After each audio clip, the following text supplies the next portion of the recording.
If you are a kid or a parent with kids who love sports cards, listen up. This is the video for you.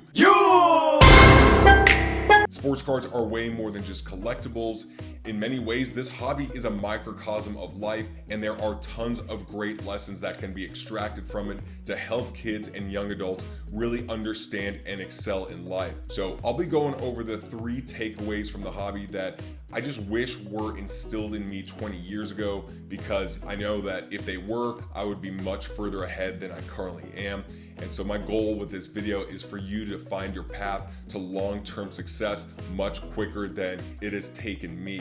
Also, stay tuned to the end because I may just throw in a bonus lesson. Brad, do we have time for bonus lesson? By the way, if you can't tell, this editing is way beyond my skill level, and that's because this is a collaboration with master storyteller and fellow sports card investor, Ben Carlos. Ben, what's up, man? Well, I don't know about master storyteller. Well, what's up, Brad, and what's up, comeback community? It's great to be here, and I'm also going to give my spin on Brad's life lessons as well. So let's get it. All right, guys, y'all know the drill. Welcome back. Now let's get to work. Before we dive in, keep in mind I am not a parent or trying to parent anyone else's kids. This is what I wish I could tell my 14-year-old self based on everything I've realized about life in the past 20 years, but especially in the last 6 years as I have dived heavily into psychology, marketing, and all other areas of personal growth. So my first lesson is this: perception is reality. I remember learning so much about how our perception is shaped when I studied marketing in college and then became a model a few years later. And as a model, I remember being on sets of all these resorts and taking a look at what the photographer had just captured and seeing some of the most insanely gorgeous, beautiful images of a restaurant or the room we were shooting in. But if you were really there, you would know that half the clothes on us were clamped so they would fit just right. We had a pound of makeup caked on our faces. The ice, even the ice in the drinks were fake because real ice didn't look good on camera. And everyone that was just cheersing in the shot were complete strangers just a few hours before that.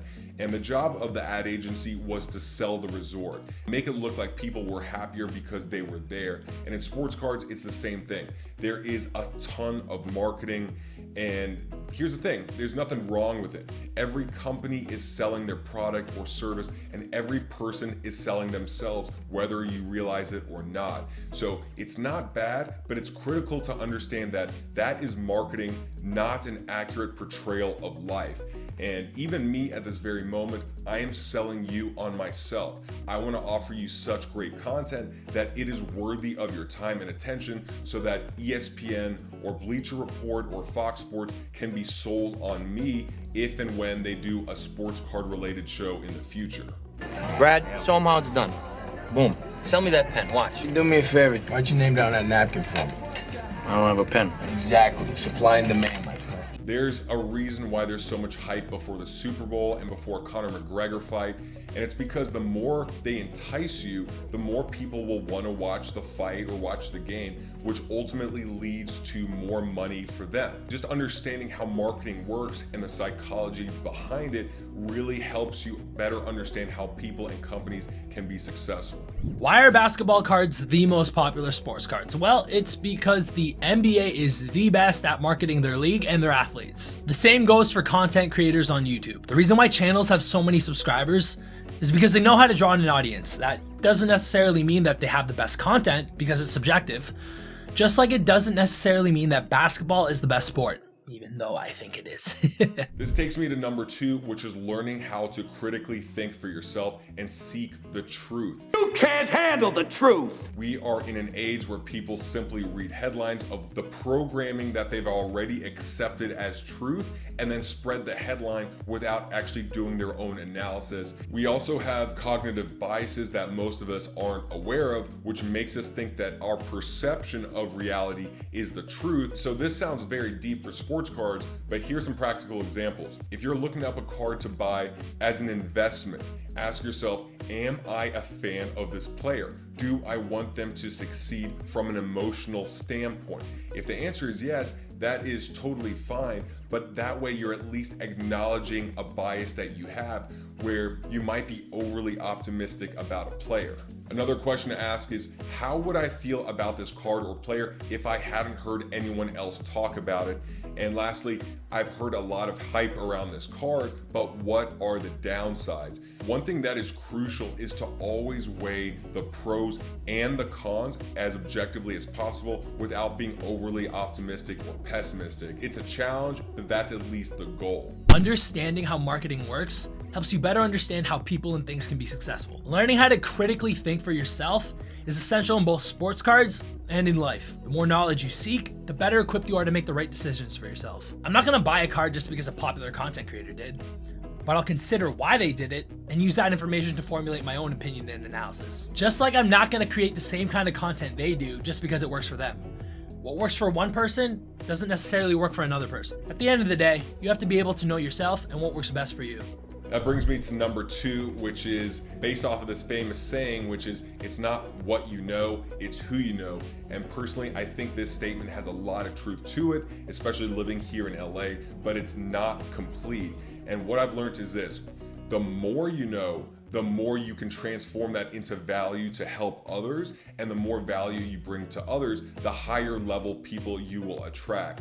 And if you just focus on knowing the right people, but you're not offering some sort of knowledge or service or other form of value that they find valuable, why would they invite you into their circle?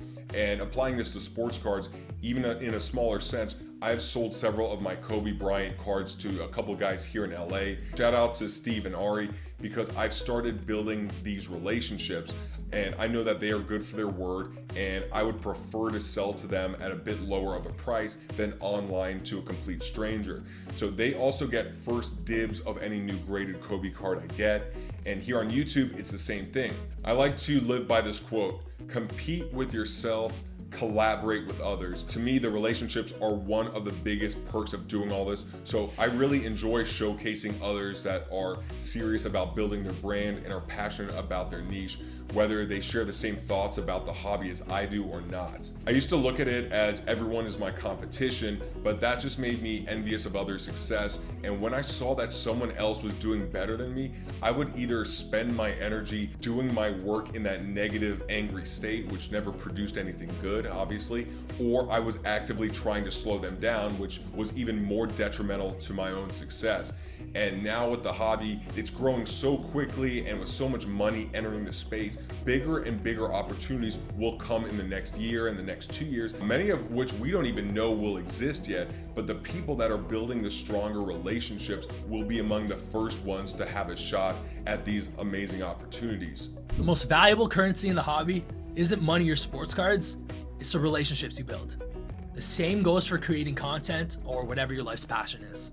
With that said, while I do believe you should collaborate with others, you should also compete with them in addition to yourself. Kobe didn't become the Black Mamba without MJ having set the benchmark. No one competes for second place. In order to be the best, you have to learn from the best. And that's why collaboration is key. Knowing and understanding your value and how you can provide it to others is how you can create successful relationships and also learn from them as well. And that does it for me. Come back, community. Thanks for having me. And if you want, feel free to join the Friends with an Army. We're always taking spots. Brad, take it away. Now at the beginning, I hinted at a bonus life lesson, so I can't just end it here. As a Dave Ramsey certified finance coach, I wanted to throw in something regarding how to better manage our finances, which is something kids and young adults really struggle with, especially here in America. But there's a ton to teach. So one lesson that really struck a chord with me when I was 19 years old, and it came from a line in a book, Rich Dad, Poor Dad. In that book, author Robert Kiyosaki said this, and I'm paraphrasing: most people, when they want to buy a Porsche, they go out and lease one, and now they have an asset that is losing them money every month. But what the wealthy do is, if they want to buy a Porsche, they ask themselves, what asset or income generating company or investment can I make that will pay for the Porsche.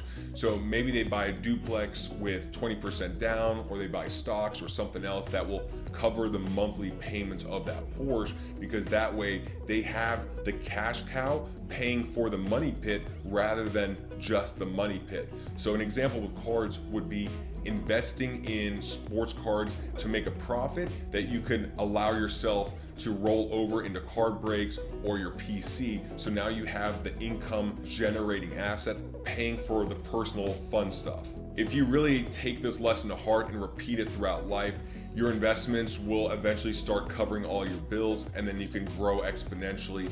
And when your money does that, it's referred to as compound interest.